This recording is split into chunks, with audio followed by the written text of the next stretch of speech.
My relationship with films about war has been mixed at best and downright resentful at worst. It is all subjective, but I feel like films like Patton have always rubbed me the wrong way because they seem to be pro war to me.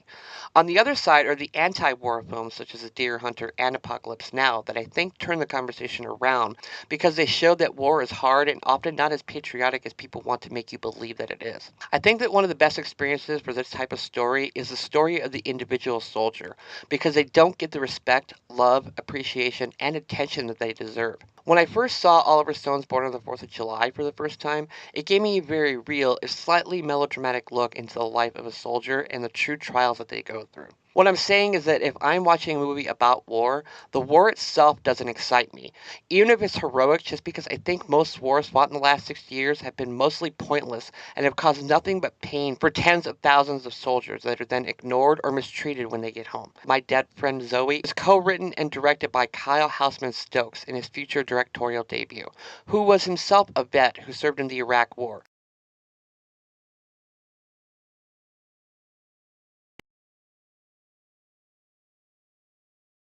And hope that making this movie helped you with anything you needed to deal with.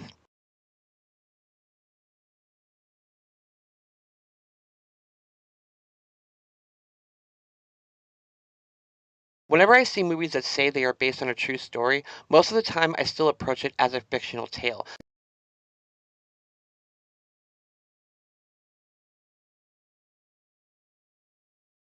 My Dead Friend Zoe is going to be a crowd pleasing film. Unfortunately, I have to report that it had to be the chance to be the next Born on the 4th of July for this generation, but it gets too bogged down with unnecessary side stories and ideas that don't feel fully fleshed out. And while it is nowhere near a bad film, I think it had a chance to be great and it couldn't reach the heights it was aiming for. The performances in this movie are all great. Sonequa Martin-Green, I hope I pronounced that correctly, is the woman we follow, and the story is about her dealing with and coming to terms with the loss of her friend Zoe, played by Natalie Morales. The name of the movie gives that away, so this is not a spoiler. We are also graced with the presence of Ed Harris and Morgan Freeman, and I love seeing both of them. Martin Green plays Merritt, a veteran who has been ordered by courts to attend group sessions with other veterans and talk about her experiences and why she is there, but she can't seem to do that. Merritt is unable to come to terms with what happened with her friend. We flash back several times to see the relationship between Merritt and Zoe grow and what kind of things they went through during their time in Afghanistan. When Merritt finds out that her grandfather has been diagnosed with Alzheimer's disease, she stays with him to take care of him, while also hopefully healing herself. During all this, we see a manifestation of Zoe always following Merritt around. Sonequa Martin Green does a great job in this role. She is stoic, but only outwardly so. You can see from her facial acting that this woman is holding onto a huge burden that she cannot get rid of. She goes jogging quite often to clear her head when things be getting too anxiety filled, but also seems to have a hard time communicating with anyone when things get to be too much for her. I bought her performance all the way through. Ed Harris is so incredible in this movie. He is also a veteran who served in Vietnam, and the two of them build a great bond with each other. The best scene in My Dead Friend Zoe is when these two are on a boat together and talking about the difference between how his generation was treated for their service versus how her generation has been treated. It's real and powerful because I know that it's true that many Vietnam vets were met with hostility, while soldiers now are mostly greeted with more pageantry and respect. Whenever I see Morgan Freeman in a movie, I get so excited and happy, but also sad at the same time, because I don't know how many more times I will get to see this once in a lifetime man grace my silver screen. Unfortunately, though, I have to say that I think his character is completely unnecessary. He plays the head of the therapy group, and he doesn't participate in Mira's self actualization at all. He doesn't contribute anything that drives the plot forward. She only attends this place because she's been ordered to do so, but we aren't told what she did or anything surrounding it except for one throwaway line. And he refuses to sign off on her attending the meetings because she won't open up to the group.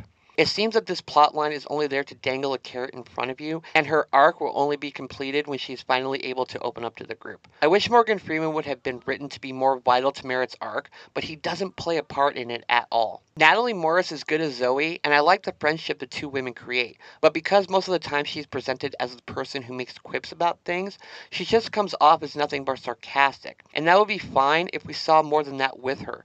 And except the reveal of what happens to her at the end, we aren't given any real character growth with their friendship. The way the film is edited shows us quick bonding moments between them when they were both serving. But then it cuts back to the present day before any real pathos in the relationship between these two women can take root. The director comes onto the screen after the credits begin to roll and says that he wrote these two characters based off of two friends he had when he served. Since that is his own words, I would have loved to have seen more dynamic relationship building between them. But since none of it feels organic and feels very movie like, I don't feel the emotional weight behind it when the full story is revealed to us. The biggest hole in this movie for me is the relationship that Merritt has with a man who runs a retirement home. They start to build some kind of potential romantic relationship with each other, but it felt tacked on like it was only there so it could check a box of romantic interest in a movie like this. That's just one of the biggest problems I have with this movie. It checks so many boxes that didn't need to be introduced at all. If the film had been presented in a smaller way and made it about Merritt's relationship with her grandfather as well as the stuff surrounding her and Zoe, it would have been a tight story that could have had the emotional payoff it wanted to have at the end. As it is, there's just too many subplots going on, and it began to feel confused with itself. When Ed Harris's character and Merritt were bonding, I was getting vibes of some of the great relationships in movies similar to this, like On Golden Pond. But that relationship is only about one third of the movie. The rest is just a confused mess. The relationship between the two soldiers is great too, but I don't think we get as much insight that I think we needed to get into why they loved each other so much. The payoff is heartbreaking, and the movie has its heart in the right place. I just wish Stokes would have tightened his script. One more complaint I have to give is once the film is over, it has a pay it forward QR code over the end credits and people talking about suicide prevention and care for our soldiers. I think those are great messages to have, but please leave them in the confines of the story itself. If you do the things you do during the end credits, it comes off as propaganda to me. And just as I said in my review of Bonhoeffer, which does the exact same thing, I have no patience for that because I don't want to be told how to feel, especially seconds after the credits begin to roll. I get no opportunity to process what I've just seen before I'm told immediately how I should feel. It makes me feel placated to, and it rubs me the wrong way. Films distributed by Angel Studios do this, and it always annoys me, and this film does it as well. And I'm more annoyed because this movie had its heart in the right place, and has a great relationship between granddaughter and grandfather. When there is no gray areas for me to analyze, I leave the picture feeling cold because I'm told how to feel. Overall, I think that My Dead Friend Zoe will be an audience-pleasing movie, but I think it had the chance to be something completely special, and it ended up just having too many threads that it didn't need to have, instead of giving me more insight into the two things about it that are great. I am mixed on this movie, and I'm sure people will like it. It's a close miss for me, though. I don't hate this movie at all, and I admire some of the things Stokes has done here.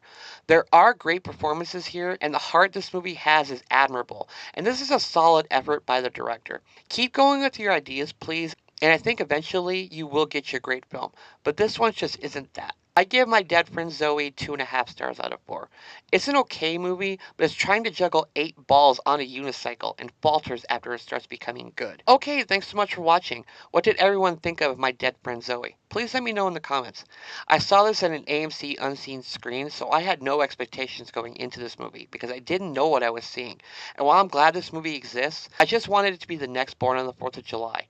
Anyway, if you like this, please like and subscribe. Here's links to my other videos. Follow me on social media if you like. And until next time, I am Ghost.